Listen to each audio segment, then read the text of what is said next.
স্বামী বিবেকানন্দের বাণী ও রচনা, 3য় খণ্ড, অধ্যায় মনের শক্তি। লস অ্যাঞ্জেলেস, ক্যালিফোর্নিয়া, 8 জানুয়ারি 1900 খ্রিস্টাব্দ। সর্বযুগে পৃথিবীর সর্বত্রই মানুষ অতি প্রাকৃতিক ব্যাপার বিশ্বাস করিয়া আসিয়াছে। অসাধারণ ঘটনার কথা আমরা সকলেই শুনিয়াছি। এ বিষয়ে আমাদের অনেকের নিজস্ব কিছু অভিজ্ঞতাও আছে।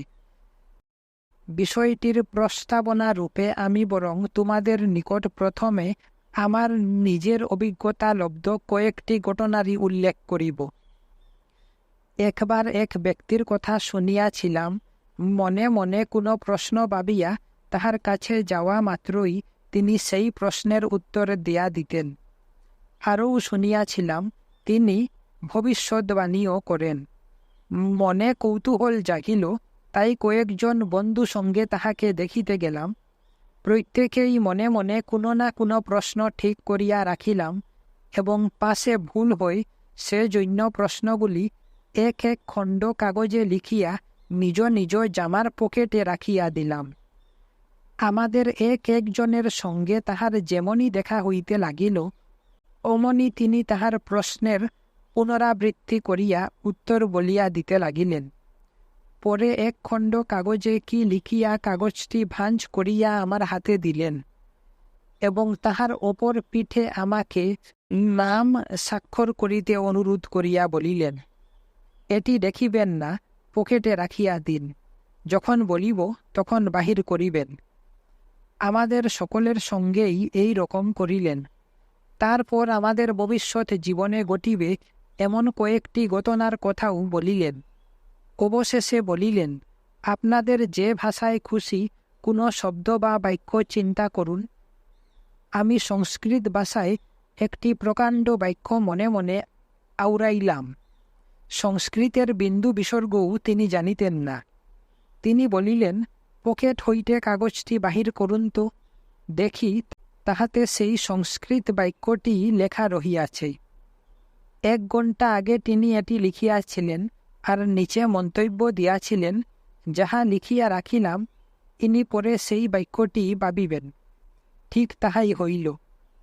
আমাদের অন্য একজন বন্ধুকেও অনুরূপ একখানি কাগজ দিয়াছিলেন এবং তিনিও তাহা স্বাক্ষর করিয়া পকেটে রাখিয়াছিলেন। এখন বন্ধুটিকেও একটি বাক্য চিন্তা করিতে বলিলে তিনি কুরআনের একাংশ হইতে আরবি ভাষায় একটি বাক্য ভাবিলেন। ওই ব্যক্তির সে ভাষা জানিবার সম্ভাবনা ছিল আরও কম। বন্ধুটি দেখিলেন সেই বাক্যটি কাগজে লেখা আছে। সঙ্গীদের মধ্যে আরও একজন ছিলেন ডাক্তার। তিনি জার্মান ভাষায় লিখিত কোনো ডাক্তারি পুস্তক হইতে একটি বাক্য ভাবিলেন, তাহার কাগজে তাহাই পাওয়া গেল। সেদিন হয়তো কোনরূপ প্রতারিত হইয়াছি ভাবিয়া কিছুদিন পরে আমি আবার সেই ব্যক্তির নিকটে গেলাম। সেদিন আমার সঙ্গে নূতন আরও একদল বন্ধু ছিলেন। সেদিনও তিনি অদ্ভুত সাফল্যের পরিচয় দিয়াছিলেন। আরও একবার ভারতে হায়দ্রাবাদ শহরে থাকার সময় শুনিলাম যে সেখানে একজন ব্রাহ্মণ আছেন। তিনি হরেক রকমের জিনিস বাহির করিয়া দিতে পারেন। কোথা হইতে যে আসে সেগুলি কেহই জানে না। তিনি একজন স্থানীয় ব্যবসায়ী এবং সুভ্রান্ত ভদ্রলোক। আমি তাহার কৌশল দেখিতে চাহিলাম। ঘটনাচক্রে তখন তাহার জ্বর। ভারতে একটি সাধারণ বিশ্বাস প্রচলিত আছে যে কোনো সাধু ব্যক্তি অসুস্থ লোকের মাথায় হাত বুলাইয়া দিলে তাহার অসুখ সারিয়া যায়। ব্রাহ্মণটি সেজন্য আমার নিকট আসিয়া বলিলেন, মহাশয়, মাথায় হাত বুলাইয়া আমার জ্বর সারাইয়া দিন। আমি বলিলাম, ভালো কথা, তবে আমাকে আপনার কৌশল দেখাইতে হইবে। তিনি রাজি হইলেন। তাহার ইচ্ছা মতো আমি তাহার মাথায় হাত বুলাইয়া দিলাম। তিনিও তাহার প্রতিশ্রুতি পালনের জন্য বাহিরে আসিলেন। তাহার কোটি দেশে জড়ানো এক ফালি কাপড় ছাড়া আমরা তাহার দেহ হইতে আর সব পোশাকই খুলিয়া লইলাম। বেশ শীত পড়িয়াছিল, সেজন্য আমরা কম্বলখানি তাহার গায়ে জড়াইয়া দিলাম। ঘরের এক কোণে তাহাকে বসাইয়া দেওয়া হইল আর 25 জোড়া চোখ চাহিয়া রহিল তাহার দিকে। তিনি বলিলেন, যিনি যাহা চান কাগজে তাহা লিখিয়া ফেলুন। সে অঞ্চলে কখনো জন্মে না এমন সব ফলের নাম আমরা লিখিলাম। আঙ্গুর, কমলা লেবু, এই সব ফল। লেখার পর কাগজগুলি তাহাকে দিলাম। তারপর কম্বলের ভিতর হইতে আঙ্গুলের থেলু, কমলা লেবু ইত্যাদি সবই বাহির হইল। এত ফল জমিয়া গেল যে ওজন করিলে সব মিলিয়া তাহার দেহের ওজনের দ্বিগুণ হইয়া যাইত। সে সব ফল আমাদের খাইতে বলিলেন। আমাদের ভিতর কেহ কেহ আপত্তি জানাইলেন, ভাবিলেন ইহাতে সম্মোহনের ব্যাপার আছে। কিন্তু ব্রাহ্মণ নিজেই খাইতে শুরু করিলেন দেখিয়া আমরাও সবাই উহা খাইলাম। সেগুলি আসল ফলই ছিল। সব শেষে তিনি এক রাশি গোলাপ ফুল বাহির করিলেন। প্রত্যেকটি ফুলই নিখুঁত, শিশির বিন্দু পর্যন্ত রহিয়াছে পাপড়ির উপর। একটিও থেতলানো নয়, একটিও নষ্ট হয় নাই, আর একটি দুটি তো নয়, রাশি রাশি ফুল। কি করিয়া ইহা সম্ভব হইল জানিতে চাহিলে তিনি বলিলেন, সবই হাত সাফাইয়ের ব্যাপার। তা যা ভাবেই ঘটুক, এটি বেশ বোঝা গেল যে শুধু হাত সাফাইয়ের দ্বারা এরূপ ঘটানো সম্ভব। এত বিপুল পরিমাণে জিনিস তিনি আনিলেন কোথা হইতে? যাহাই হোক, এরূপ বহু ঘটনা আমি দেখিয়াছি। ভারতে ঘুরিলে বিভিন্ন স্থানে এরূপ শত শত ঘটনা দেখিতে পাওয়া যায়। প্রত্যেক দেশেই এসব আছে। এমনকি এ দেশেও এ ধরনের অদ্ভুত ঘটনা কিছু কিছু চোখে পড়ে। অবশ্য বন্ডামিও বেশ কিছু আছে, সন্দেহ নাই। কিন্তু দেখো, বন্ডামি দেখিলেই এ কথাও তো বলিতে হইবে যে উহা কোনো কিছু সত্য ঘটনার অনুকরণ। কোথাও না কোথাও সত্য নিশ্চয়ই আছে, যাহার অনুকরণ করা হইতেছে। শূন্য পদার্থের তো আর অনুকরণ হয় না। অনুকরণ করিতে হইলে অনুকরণ করিবার মতো যথার্থ সত্য বস্তু একটি থাকা চাই। অতি প্রাচীনকালে, হাজার হাজার বছর আগে, ভারতে আজকালকার চেয়ে অনেক বেশি করিয়াই এই সব ঘটনা ঘটিত। আমার মনে হয় যখন কোনো দেশে লোক বসতি খুব বেশি ঘন হয়, তখন যেন মানুষের আধ্যাত্মিক শক্তি হ্রাস পায়। আবার কোনো বিস্তৃত দেশে যদি লোক বসতি খুব পাতলা হয়, তাহা হইলে সেখানে বোধ হয় আধ্যাত্মিক শক্তির অধিকতর বিকাশ ঘটে। হিন্দুদের ধাতো খুব বিচারপ্রবণ বলিয়া এইসব ঘটনার প্রতি তাহাদের দৃষ্টি আকৃষ্ট হইয়াছিল। ইহা লইয়া তাহারা গবেষণা করিয়াছিলেন এবং কতকগুলি বিশেষ সিদ্ধান্তেও পৌঁছিয়াছিলেন। অর্থাৎ ইহা লইয়া তাহারা একটি বিজ্ঞানী গড়িয়া তুলিয়াছেন। তাহারা দেখিয়াছিলেন এসব ঘটনা অসাধারণ হইলেও প্রাকৃতিক নিয়মেই সংগঠিত হয়। অতি প্রাকৃতিক বলিয়া কিছুই নাই। জড় জগতের অন্য যে কোনো ঘটনার মতোই এগুলিও নিয়মাধীন।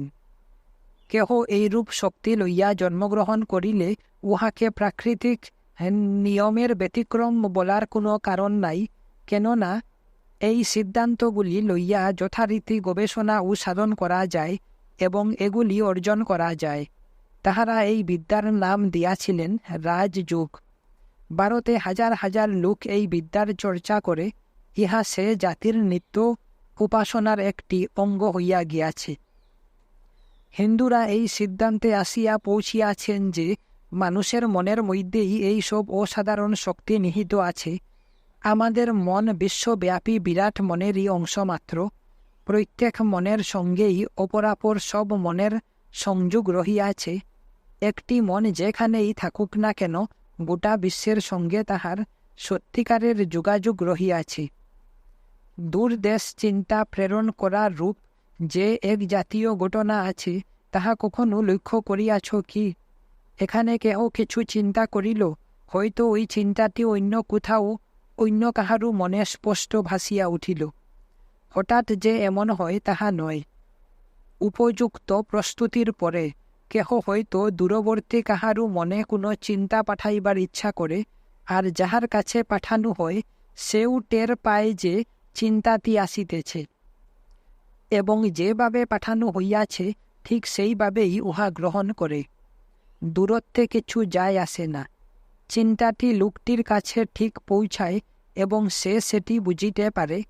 তোমার মন যদি একটি স্বতন্ত্র পদার্থ রূপে এখানে থাকে, আর আমার মন অন্য একটি স্বতন্ত্র পদার্থ হিসাবে ওখানে থাকে, এবং এ দুইয়ের মধ্যে কোনো যোগাযোগ না থাকে, তাহা হইলে আমার মনের চিন্তা তোমার কাছে পৌঁছায় কী রূপে? সাধারণ ক্ষেত্রে আমার চিন্তাগুলি যে তোমার কাছে সোজাসুজি পৌঁছায় তা নয়। আমার চিন্তাগুলিকে ইথারের তরঙ্গে পরিণত করিতে হয়। সেই ইথার তরঙ্গগুলি তোমার মস্তিষ্কে পৌঁছিলে সেগুলিকে আবার তোমার নিজের মনের চিন্তায় রূপায়িত করিতে হয়। চিন্তাকে এখন রূপান্তরিত করা হইতেছে, আর সেখানে আবার উহাকে স্বরূপে প্রতিষ্ঠিত করা হইতেছে। প্রক্রিয়াটি এক পরোক্ষ জটিল পথে চলে, কিন্তু টেলিপ্যাথিতে অর্থাৎ ইচ্ছা সহায় দূরদেশে চিন্তা প্রবণের ব্যাপারে তাহা করিতে হয় না। এটি প্রত্যক্ষ সোজাসুজি ব্যাপার। ইহা হইতেই বোঝা যায়, যোগীরা যেরূপ বলিয়া থাকেন, মনটি সেরূপ নিরবিচ্ছিন্নই বটে। মন বিশ্বব্যাপী, তোমার মন, আমার মন, ছোট ছোট এই সব মনই সেই এক বিরাট মনের ক্ষুদ্র অংশ মাত্র। একই মানস সমুদ্রের কয়েকটি ছোট ছোট তরঙ্গ, আর মনের এই নিরবিচ্ছিন্নতার জন্যই আমরা একজন আরও একজনের কাছে প্রত্যক্ষভাবে চিন্তা পাঠাইতে পারি। আমাদের চারিদিকে কি ঘটিতেছে দেখো না। জগৎ জুড়িয়া যেন একটা প্রভাব প্রসারের ব্যাপার চলিতেছে। নিজ শরীর রক্ষার কাজে আমাদের শক্তির একটা অংশ ব্যয়িত হয়। বাকি শক্তির প্রতিটি বিন্দুই দিন রাত ব্যয়িত হইতেছে অপরকে প্রভাবান্বিত করার কাজে।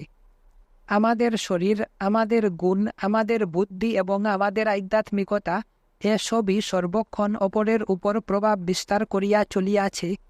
অপরদিকে আবার ঠিক এইভাবেই আমরাও অপরের দ্বারা প্রভাবিত হইতেছি। আমাদের চারিদিকেই এই কাণ্ড ঘটিতেছে। একটি স্থূল উদাহরণ দিতেছি। কেহ হয়তো আসিলেন, যাহাকে তুমি সুপণ্ডিত বলিয়া জানো এবং যাহার ভাষা মনোরম। ঘণ্টা খানেক ধরিয়া তিনি তোমার সঙ্গে কথা বলিলেন, কিন্তু তিনি তোমার মনে কোনো রেখাপাত করিতে পারিলেন না।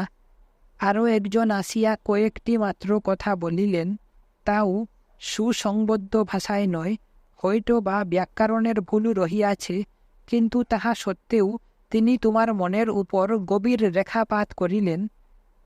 তোমরা অনেকেই ইহা লক্ষ্য করিয়াছ। কাজেই বেশ বোঝা যাইতেছে যে শুধু কথা সব সময় মনে দাগ কাটিতে পারে না।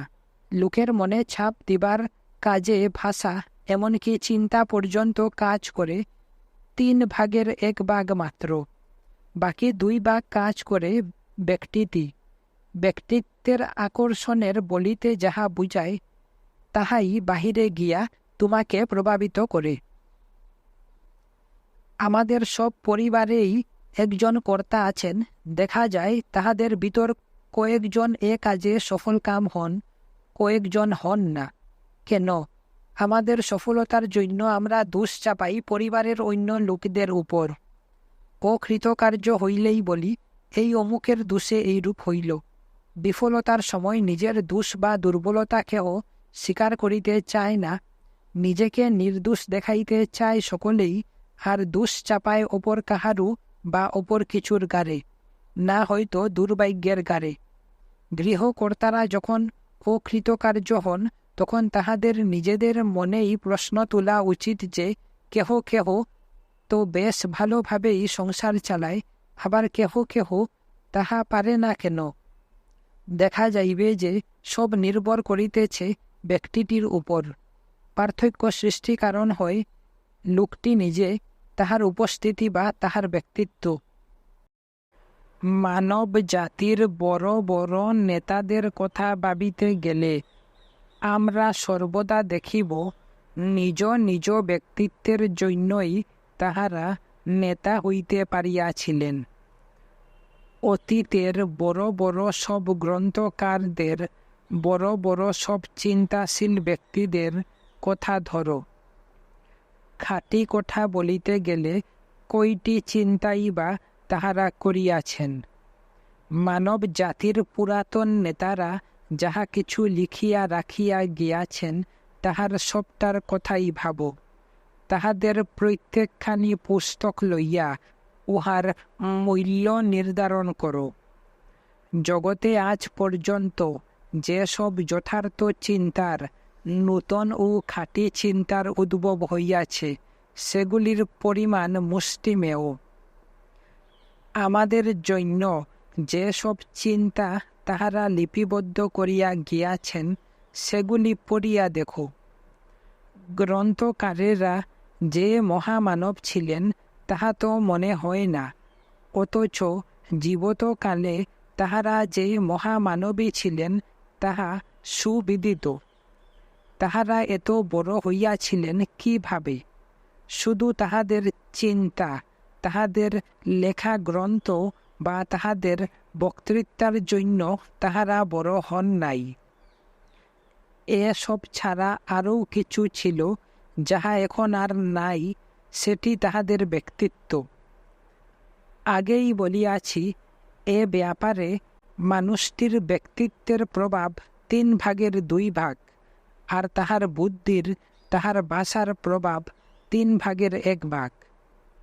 প্রত্যেকের ভিতরই আমাদের আসল মানুষটি, আসল ব্যক্তিত্বটি প্রকৃত কাজ করে। আমাদের ক্রিয়াগুলি তো শুধু উহার বহিঃপ্রকাশ। মানুষটি থাকিলে কাজ হইবেই, কার্যকারণকে অনুসরণ করিতে বাধ্য।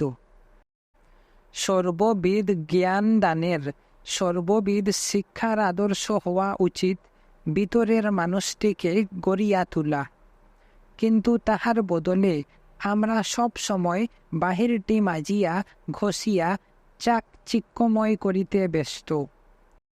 ভিতর বলিয়া যদি কিছু নাই রহিল, তবে শুধু বাহিরের চাকচিক্য বাড়াইয়া লাভ কি? মানুষকে উন্নত করাই সর্ববিধ শিক্ষণের উদ্দেশ্য ও লক্ষ্য। যে ব্যক্তি অপরের উপর প্রভাব বিস্তার করিতে পারেন, তিনি সমজাতীয় ব্যক্তিদের উপর যেন জাদু মন্ত্র ছড়াইতে পারেন। তিনি যেন শক্তির একটা আধার বিশেষ। ঐরূপ মানুষ তৈরি হইয়া গেলে তিনি যাহা ইচ্ছা তাহাই করিতে সমর্থ হন। এরূপ ব্যক্তিত্ব যে বিষয়ে নিয়োজিত হইবে তাহাই সফল করিয়া তুলিবে। এখন কথা হইতেছে, ইহা সত্য হইলেও আমাদের পরিচিত কোনো প্রাকৃতিক নিয়ম সহায়ে ইহার ব্যাখ্যা করা যায় না। রসায়নের বা পদার্থবিদ্যার জ্ঞান সহায়ে ইহা বুঝানো যাইবে কি রূপে? কতখানি অক্সিজেন, কতখানি হাইড্রোজেন, কতখানি কার্বন ইহাতে আছে, কতগুলি অণু কিভাবে সাজানো আছে, কতগুলি কোষ লইয়াই বা ইহা গঠিত হইয়াছে, ইত্যাদির খোঁজ করিয়া এই রহস্যময় ব্যক্তিত্বের কি বুঝিব আমরা? তবু দেখা যাইতেছে ইহা বাস্তব সত্য। শুধু তাহা নয়, এই ব্যক্তিত্বই আসল মানুষ। এই মানুষটি বাঁচিয়া থাকে, চলাফেরা করে, কাজ করে। এই মানুষটি সঙ্গীদের উপর প্রভাব বিস্তার করে, তাহাদের পরিচালিত করে, আর শেষে চলিয়া যায়। তাহার বুদ্ধি, তাহার গ্রন্থ, তাহার কাজ, এগুলি তাহার পশ্চাতে রাখিয়া যাওয়া নিদর্শন মাত্র। বিষয়টি ভাবিয়া দেখো। বড় বড় ধর্মাচার্যদের সঙ্গে বড় বড় দার্শনিকদের তুলনা করিয়া দেখো। দার্শনিকেরা কচিত কখনো কাহারও ভিতরের মানুষটিকে প্রভাবিত করিতে পারিয়াছেন, অথচ লিখিয়া গিয়াছেন অতি অপূর্ব সব গ্রন্থ। অপরদিকে ধর্মাচার্যেরা জীবতকালেই বহু দেশের লোকের মনে সারা জাগাইয়া গিয়াছেন। ব্যক্তিত্বই এই পার্থক্য সৃষ্টি করিয়াছে। দার্শনিকদের ক্ষেত্রে প্রভাব বিস্তার করিবার মতো ব্যক্তিত্ব অতি ক্ষীণ। বড় বড় ঈশ্বর প্রেরিত ব্যক্তিদের বেলা উহা অতি প্রবল। দার্শনিকদের ব্যক্তিত্ব বুদ্ধিবৃত্তিকে স্পর্শ করে, আর ধর্মাচার্যদের ব্যক্তিত্ব স্পর্শ করে জীবনকে। একটি হইতেছে যেন শুধু রাসায়নিক পদ্ধতি, কতকগুলি রাসায়নিক উপাদান একত্র করিয়া রাখা হইয়াছে, উপযুক্ত পরিবেশে সেগুলি ধীরে ধীরে মিশ্রিত হইয়া একটি আলুর ঝলক সৃষ্টি করিতে পারে, নাও করিতে পারে। অপরটি যেন একটি আলোকবর্তিকা, ক্ষিপ্র বেগে চারিদিকে ঘুরিয়া অপর জীবন দ্বীপগুলি অচিরে প্রজ্বলিত করে। যুগ বিজ্ঞান দাবি করে যে এই ব্যক্তিত্বকে ক্রমবর্ধিত করিবার প্রক্রিয়া সে আবিষ্কার করিয়াছে। সেসব রীতি ও প্রক্রিয়া যথাযথভাবে মানিয়া চলিলে প্রত্যেকেই নিজ ব্যক্তিত্বকে বাড়াইয়া অধিকতর শক্তিশালী করিতে পারে। গুরুত্বপূর্ণ ব্যবহারিক বিষয়গুলির মধ্যে ইহা অন্যতম এবং সর্ববিধ শিক্ষার রহস্যও ইহাই। সকলেরই পক্ষে ইহা প্রযোজ্য। গৃহস্থের জীবনে, ধনী দরিদ্র ব্যবসায়ীর জীবনে, আধ্যাত্মিক জীবনে, সকলেরই জীবনে এই ব্যক্তিত্বকে বাড়াইয়া তোলার মূল্য অনেক। প্রাকৃতিক যে সব নিয়ম আমাদের জানা আছে, সেগুলির পিছনে অতি সূক্ষ্ম সব নিয়ম রহিয়াছে, অর্থাৎ স্থূল জগতের সত্তা, মনোজগতের সত্তা, অধ্যাত্ম জগতের সত্তা প্রভৃতি বলিয়া আলাদা আলাদা কোনো সত্তা নাই। সত্তা বলিতে যাহা আছে তাহা একটি। বলা যায় ইহা যেন একটি ক্রমসূক্ষ্ম অস্তিত্ব। ইহার স্থূলতম অংশটি এখানে রহিয়াছে এক বিন্দু অভিমুখে। এটি যতই সংকীর্ণ হইয়া গিয়াছে, ততই সূক্ষ্ম হইতে সূক্ষ্মতর হইয়া চলিয়াছে। আমরা যাহাকে আত্মা বলি তাহাই সূক্ষ্মতম, আমাদের দেহ স্থূলতম। আর মনুষ্যরূপ এই ক্ষুদ্র জগতেও যাহা আছে, ব্রহ্মাণ্ডেও ঠিক তাহাই আছে। আমাদের এই বিশ্বটিও ঠিক এই রূপই। জগৎ তাহার স্থূলতম বাহ্য প্রকাশ, আর ক্রমশ এক বিন্দু অভিমুখী হইয়া চলিয়া তাহা সূক্ষ্মতর হইতে হইতে শেষে ঈশ্বরে পর্যবসিত হইয়াছে। তাহা ছাড়া আমরা জানি যে সূক্ষ্মের মধ্যেই প্রচণ্ডতম শক্তি নিহিত থাকে, স্থূলের মধ্যে নয়। কোনো লোককে হয়তো বিপুল ভার উত্তোলন করিতে দেখা যায়, তখন তাহার মাংসপেশগুলি ফুলিয়া উঠে, তাহার সারা অঙ্গে শ্রমের চিহ্ন পরিস্ফুট হয়। এসব দেখিয়া আমরা ভাবি মাংসপেশির কি শক্তি, কিন্তু মাংসপেশিতে শক্তি যোগায় সুতার মতো সরু স্নায়ুগুলি। মাংসপেশির সঙ্গে একটি মাত্র স্নায়ুর সংযোগ ছিন্ন হইবা মাত্র মাংসপেশি কোনো কাজই আর করিতে পারে না। এই ক্ষুদ্র স্নায়ুগুলি আবার শক্তি আহরণ করে আরও সূক্ষ্ম বস্তু হইতে। সেই সূক্ষ্ম বস্তুটি আবার শক্তি পায় চিন্তা নামক সূক্ষ্মতর বস্তুর নিকট হইতে, ক্রমে আরও সূক্ষ্ম আসিয়া পড়ে। কাজেই সূক্ষ্মই শক্তির যথার্থ আধার। অবশ্য স্থূল স্তরের গতিগুলি আমরা দেখিতে পাই, কিন্তু সূক্ষ্ম স্তরে যে গতি হয় তাহা দেখিতে পাই না। যখন কোনো স্থূল বস্তু নড়ে আমরা তাহা বুঝিতে পারি, সেজন্য স্বভাবতই গতির সঙ্গে স্থূলের সম্বন্ধ অবিচ্ছেদ্য মনে করি। কিন্তু সব শক্তিরই যথার্থ আধার সূক্ষ্ম। সূক্ষ্মে কোনো গতি আমরা দেখি না, সে গতি অতি তীব্র বলিয়াই বোধ হয়। তাহা আমরা অনুভব করিতে পারি না, কিন্তু কোনো বিজ্ঞানের সহায়তায়, কোনো গবেষণার সহায়তায় যদি বাহ্য প্রকাশের কারণ রূপ শক্তিগুলি ধরিতে পারি, তাহা হইলে শক্তির প্রকাশগুলিও আমাদের আয়ত্তে আসিবে। কোন হ্রদের তলদেশ হইতে একটি বুদবুদ উঠিতেছে, যখন হ্রদের উপরে উঠিয়া উহা ফাটিয়া যায়, তখনই মাত্র উহা আমাদের নজরে পড়ে। তলদেশ হইতে উপরে উঠিয়া আসিবার মধ্যে কোনো সময়ই সেটিকে দেখিতে পাই না। চিন্তার বেলাও চিন্তাটি অনেকখানি পরিণতি লাভ করিবার পর বা কর্মে পরিণত হইবার পর উহা আমাদের অনুভবে আসে।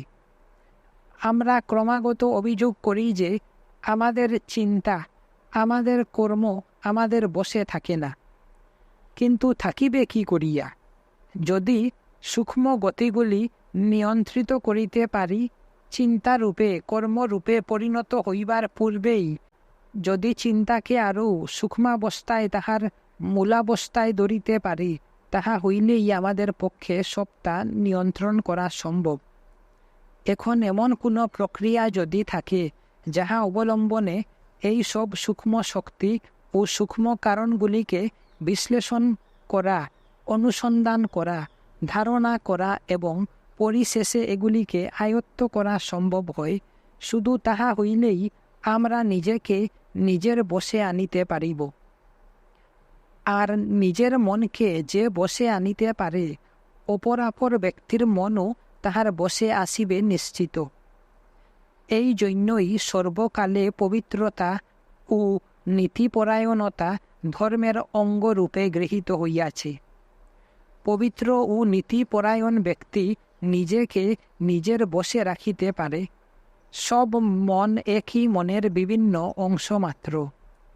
একটি মৃতখণ্ডের জ্ঞান যাহার রহিয়াছে, তাহার নিকট বিশ্বের সমুদয় মৃত্তিকাই জানা হইয়া গিয়াছে।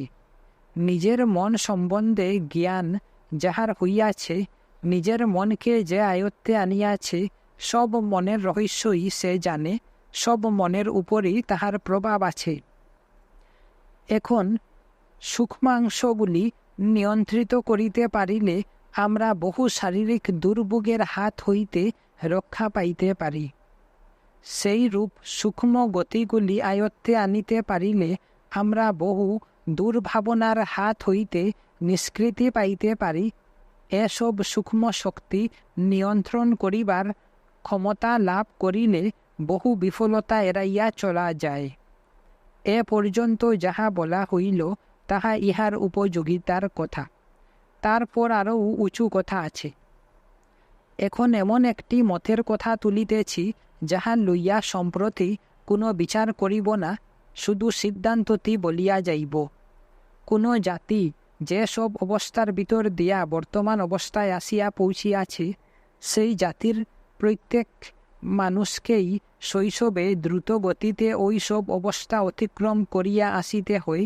যে সব অবস্থা পার হইয়া আসিতে একটা জাতির হাজার হাজার বছরের প্রয়োজন হইয়াছে, সে সব পার হইতে শিশুটির প্রয়োজন হয় মাত্র কয়েক বছরের।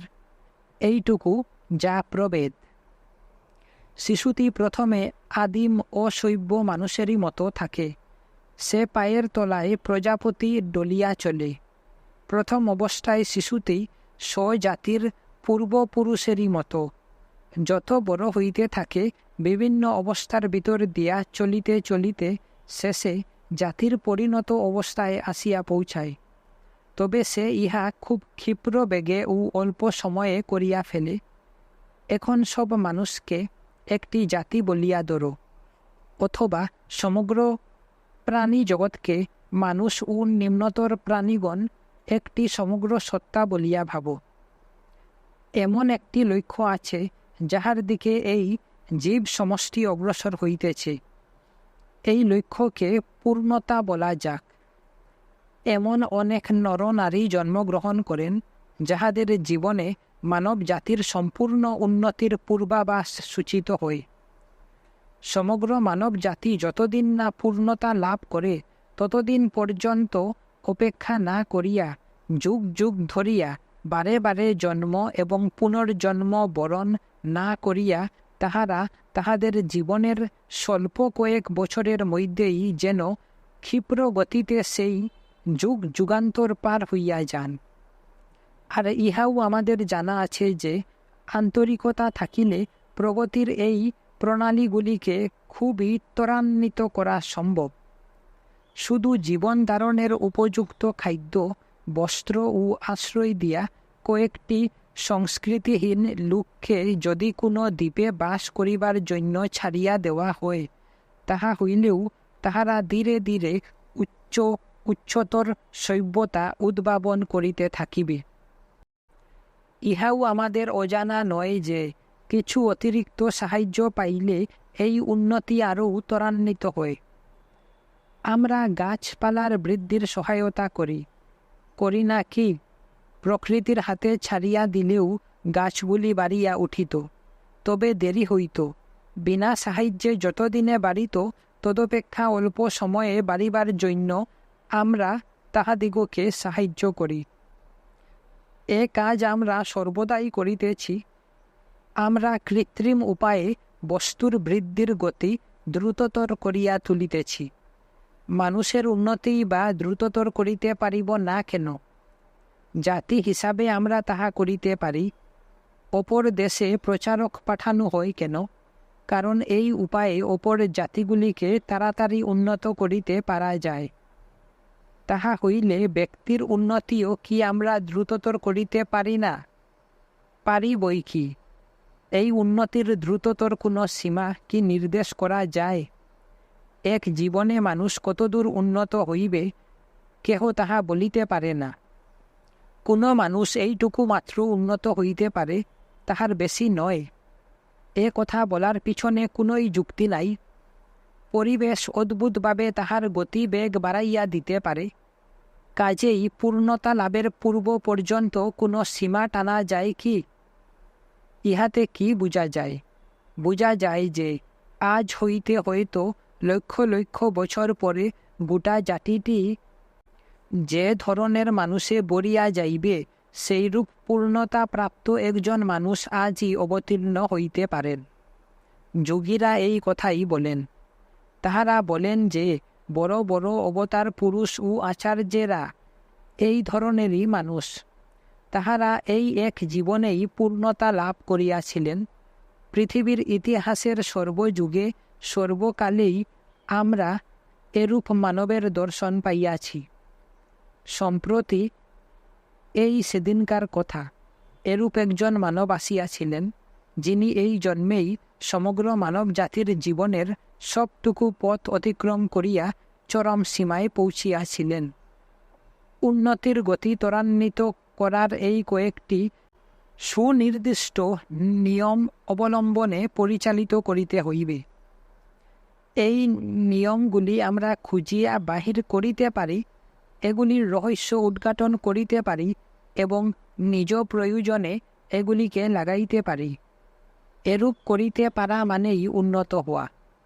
এই উন্নতির বেগ দ্রুততর করিয়া ক্ষিপ্র গতিতে নিজেকে বিকশিত করিয়া এই জীবনেই আমরা পূর্ণতা লাভ করিতে পারি। ইহাই আমাদের জীবনের উচ্চতর দিক, এবং যে বিজ্ঞান সহায়ে মন ও তাহার শক্তির অনুশীলন করা হয়, তাহার যথার্থ লক্ষ্য এই পূর্ণতা লাভ। অর্থ ও অন্যান্য জাগতিক বস্তু দান করিয়া অপরকে সাহায্য করা বা দৈনন্দিন জীবনে কীভাবে নির্ঝঞ্ঝাটে চলা যায় তাহা শিক্ষা দেওয়া, এসব নিতান্তই তুচ্ছ আনুষঙ্গিক কার্য মাত্র। তরঙ্গের পর তরঙ্গের আঘাতে সমুদ্র বক্ষে ইতস্ততু বিক্ষিপ্ত ভাসমান কাষ্ঠখণ্ডের ন্যায় বাহ্য প্রকৃতির ক্রীড়া পুত্তলিকা রূপে যুগ যুগ ধরিয়া মানুষকে অপেক্ষা করিতে না দিয়া তাহার পূর্ণত্বকে প্রকট করিয়া দেওয়াই এই বিজ্ঞানের উপযোগিতা। এই বিজ্ঞান চায় তুমি সবল হও, প্রকৃতির হাতে ছাড়িয়া না দিয়া কাজটি তুমি নিজের হাতে তুলিয়া লও এবং এই ক্ষুদ্র জীবনের ঊর্ধ্বে চলিয়া যাও। ইহাই তাহার মহান উদ্দেশ্য। জ্ঞানে, শক্তিতে, সুখ সমৃদ্ধিতে মানুষ বাড়িয়াই চলিয়াছে। জাতি হিসাবে আমরা ক্রমাগত উন্নত হইয়া চলিয়াছি।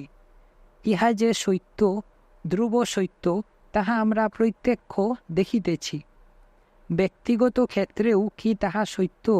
হ্যাঁ, কিছুটা তো বটেই, কিন্তু তবু এ প্রশ্ন জাগে, ইহার সীমা নির্ধারণ হইবে কোথায়? আমার দৃষ্টিশক্তি কয়েক ফুট দূরে মাত্র প্রসারিত হয়, কিন্তু এমন লোক আমি দেখিয়াছি যে পাশের ঘরে কি ঘটিতেছে চোখ বন্ধ করিয়াও তাহা দেখিতে পায়।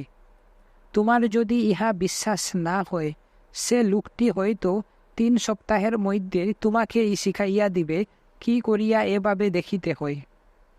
যে কোনো লোককে ইহা শেখানো যায়। কেহ কেহ 5 মিনিটের শিক্ষায় অপরের মনে কি ঘটিতেছে তাহা জানিবার ক্ষমতা অর্জন করিতে পারে। এই সব হাতে হাতে দেখাইয়া দেওয়া যায়। ইহা যদি সত্য হয়, তবে আমরা সীমারেখা টানিব কোথায়? এই ঘরের এক কোণে বসিয়া উপরে কি চিন্তা করিতেছে তাহা যদি কেহ জানিতে পারে, পাশের ঘরের লোকটির মনের খবরই বা সে পাইবে না কেন? যে কোনো জায়গায় লোকের চিন্তাই বা টের পাইবে না কেন? না পাইবার কোনো কারণ আমরা দেখাইতে পারিব না। সাহস করিয়া বলিতে পারি না ইহা অসম্ভব। আমরা শুধু বলিতে পারি কিভাবে ইহা সম্ভব হয় তাহা জানি না। এরূপ গোটা অসম্ভব এ কথা বলিবার কোনো অধিকার জড় বিজ্ঞানীদের নাই। তাহারা শুধু এইটুকু বলিতে পারেন, আমরা জানি না। বিজ্ঞানের কর্তব্য হইল তথ্য সংগ্রহ করা, সামান্যীকরণ করা, কতকগুলি মূল তত্ত্বে উপনীত হওয়া এবং সত্য প্রকাশ করা, এই পর্যন্ত। কিন্তু তথ্যকে অস্বীকার করিয়া চলিতে শুরু করিলে বিজ্ঞান গড়িয়া উঠিবে কি রূপে? একজন মানুষ কতকখানি শক্তি অর্জন করিতে পারে তাহার কোনো সীমা নাই। ভারতীয় মনের একটি বৈশিষ্ট্য এই যে কোনো কিছুতে সে অনুরক্ত হইলে আর সব কিছু তুলিয়া তাহাতে একেবারে তন্ময় হইয়া যায়। ভারত যে বহু বিজ্ঞানের জন্মভূমি তাহা তোমরা জানো। গণিতের আরম্ভ সেখানে। আজ পর্যন্ত তোমরা সংস্কৃত গণনা অনুযায়ী 1, 2, 3 হইতে 0 পর্যন্ত সংখ্যা বর্ণনা করিতেছ। সকলেই জানে বীজ গণিতের উৎপত্তিও ভারতে। আর নিউটনের জন্মের 1000 বছর আগে ভারতবাসীরা মাধ্যাকর্ষণের কথা জানিত। এই বৈশিষ্ট্য লক্ষণীয়। ভারতের ইতিহাসে এমন একটি যুগ ছিল যখন শুধু মানুষ ও মানুষের মন, এই একটি বিষয়ে ভারতের সমগ্র মনোযোগ আকৃষ্ট ছিল। তাহাতেই সে তন্ময় হইয়া গিয়াছিল। লক্ষ্য লাভের সহজতম উপায় মনে হওয়ায় এ বিষয়টি তাহাদের নিকট এত আকর্ষণীয় হইয়াছিল। যথাযথ নিয়ম অনুসরণ করিলে মনের অসাধ্য কিছুই নাই, এ বিষয়ে ভারতীয় মনে এতখানি দৃঢ় বিশ্বাস আসিয়াছিল যে মন শক্তির গবেষণাই তাহার মহান লক্ষ্য হইয়া দাঁড়াইয়াছিল। তাহাদের নিকটে সম্মোহন, জাদু ও এই জাতীয় অন্যান্য শক্তিগুলির কোনটি অলৌকিক মনে হয় নাই। ইতপূর্বে ভারতীয়রা যেভাবে যথা নিয়মে জড় বিজ্ঞানের শিক্ষা দিতেন, তখন তেমনি যথা নিয়মে এই বিজ্ঞানটিও শিখাইতে লাগিলেন। এ বিষয়ে জাতির এত বেশি দৃঢ় প্রত্যয় আসিয়াছিল যে তাহার ফলে জড় বিজ্ঞান প্রায় লুপ্ত হইয়া গেল। তাহাদের দৃষ্টি নিবদ্ধ রহিল শুধু এই একটি লক্ষ্যে। বিভিন্ন সম্প্রদায়ের যোগীরা বিবিধ পরীক্ষার কাজে লাগিয়া গেলেন। কেহ পরীক্ষা করিতে লাগিলেন আলো লইয়া, বিভিন্ন বর্ণের আলোক কিভাবে শরীরে পরিবর্তন আনে তাহা আবিষ্কার করিবার চেষ্টা করিতে লাগিলেন। তাহারা একটি বিশেষ বর্ণের বস্ত্র পরিধান করিতেন, একটি বিশেষ বর্ণের ভিতর বাস করিতেন এবং বিশেষ বর্ণের খাদ্যদ্রব্য গ্রহণ করিতেন। এই রূপ কত রকমের পরীক্ষাই না চলিতে লাগিল। অপরে কান খুলিয়া রাখিয়া ও বন্ধ করিয়া শব্দ লইয়া পরীক্ষা চালাইতে লাগিলেন। তাছাড়া আরও অনেক গন্ধ এবং অন্যান্য বিষয় লইয়াও পরীক্ষা চালাইতে লাগিলেন। সব কিছুরই লক্ষ্য ছিল মূলে উপস্থিত হওয়া, বিষয়ের সূক্ষ্ম ভাবগুলিতে গিয়া পৌঁছানো। তাহাদের মধ্যে অনেকে সত্যই অতি অদ্ভুত শক্তির পরিচয়ও দিয়াছেন। বাতাসের ভিতর ভাসিয়া থাকিবার জন্য, বাতাসের মধ্য দিয়া চলিয়া যাইবার জন্য অনেকে চেষ্টা করিতেছিলেন। পাশ্চাত্যের একজন বড় পণ্ডিতের মুখে একটি গল্প শুনিয়াছিলাম, সেটি বলিতেছি। সিঙ্গলের গভর্নর স্বচক্ষে ঘটনাটি দেখিয়া উহা তাহাকে বলিয়াছিলেন।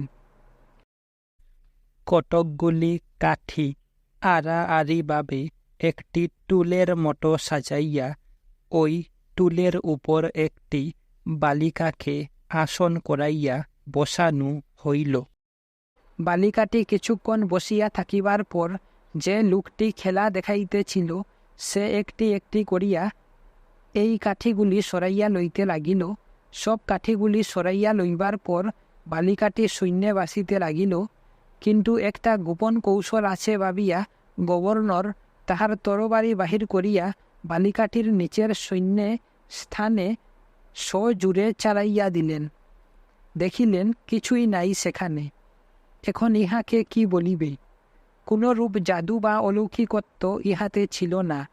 এইটি আশ্চর্য ব্যাপার। এ জাতীয় ঘটনা অলিক, এমন কথা ভারতে কেহই বলিবে না।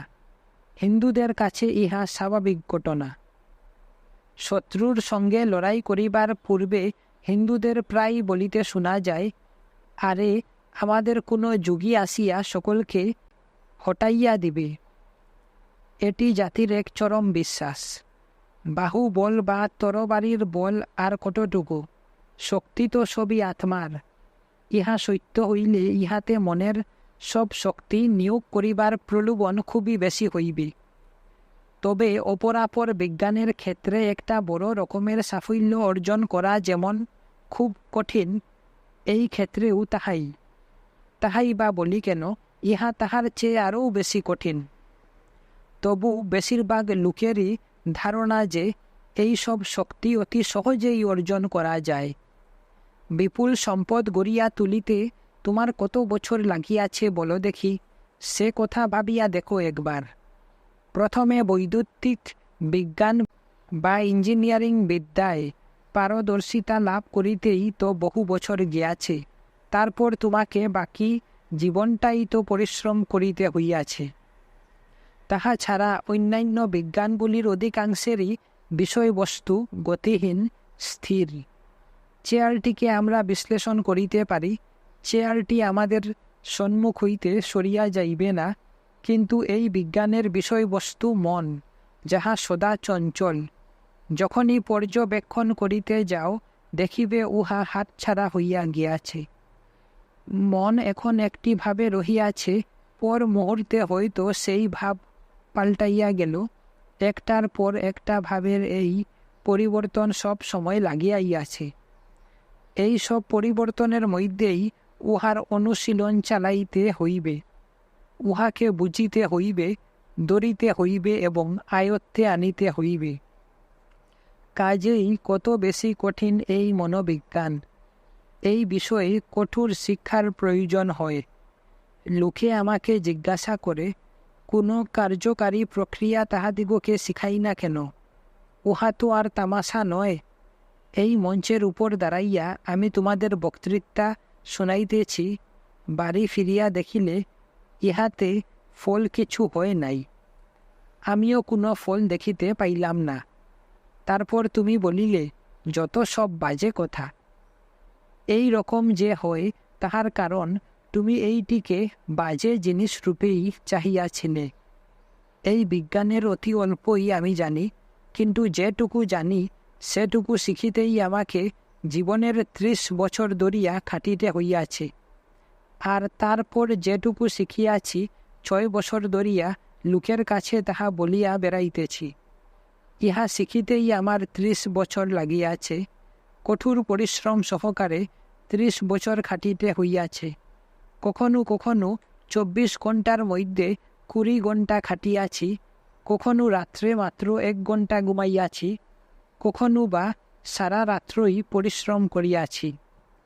কখনো কখনো এমন সব জায়গায় গিয়া বাস করিয়াছি যাহাকে প্রায় শব্দহীন, বায়ুহীন বলা চলে। কখনো বা গুহায় বাস করিতে হইয়াছে। কথাগুলি ভাবিয়া দেখো। আর এই সব সত্ত্বেও আমি অত অল্পই জানি বা কিছুই জানি না। আমি যেন এই বিজ্ঞানের বহির্বাসের প্রাণটুকু মাত্র স্পর্শ করিয়াছি।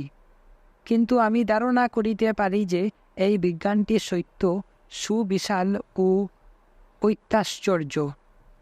এখন তোমাদের ভিতর কেহ যদি সত্যই এই বিজ্ঞানের অনুশীলন করিতে চাও, তাহা হইলে জীবনের যে কোনো বিষয় কার্যের জন্য যতখানি দৃঢ় সংকল্প লইয়া উহাতে লাগিয়া পড়া প্রয়োজন হয়, ঠিক ততখানি বা তদপেক্ষা অধিক দৃঢ় সংকল্প লইয়া এ বিষয়েও অগ্রসর হইতে হইবে। বিষয়কর্মের জন্য কত মনোযোগী না দিতে হয়, আর কি কঠোরভাবেই না উহা আমাদিগকে পরিচালিত করে। মাতা পিতা স্ত্রী বা সন্তান মরিয়া গেলেও বিষয়কর্ম বন্ধ থাকিতে পারে না। বুক যদি ফাটিয়াও যায়, তথাপি কর্মক্ষেত্রে আমাদের যাইতেই হইবে।